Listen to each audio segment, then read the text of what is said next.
So, hello guys. Ayan. Another day, another digital product na naman. So, ikaw ba ay isang creator sa digital product kung saan gumagawa ka ng mga product online, mga digital product like planner, or iba't ibang mga digital product dito. So, alam mo ba na pwede kang kumita kahit hindi ka gumagawa niyan?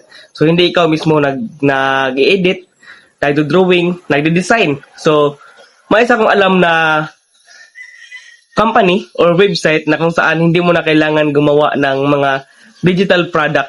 Kung saan ang gagawin mo lang ay maghahanap ka lang ng buyer at the same time ay kikita ka na. So, para itong isang dropshipping na digital product nga lang. So, hindi siya physical goods or kailangan ng mga physical product. So, dito, dropshipping gamit yung digital product.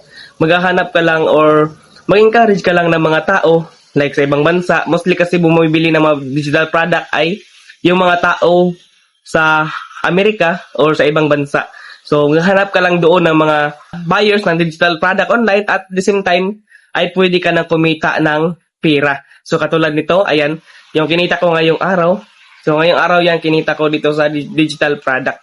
So, nakahanap ako ng mga buyers, o diba? So, hindi mo na kailangan mag-design, mag-edit, waste of time, o diba? So, hindi na siya hassle para sa atin. So, ano pang hinintay mo? Kung interesado ka at isa kang creator na nagbibenta ng digital product, try mo rin subukan tong si Jimsky Digital. Ayan, so jimsky.com. Search mo lang sa Google at lalabas na agad yung website nila. Okay? So, pwede mo siyang i-test, i-try.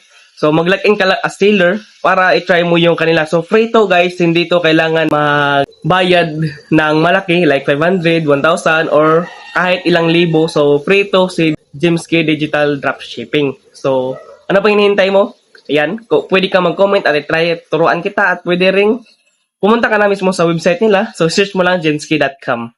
Okay, so see you soon sa my next video guys and thank you.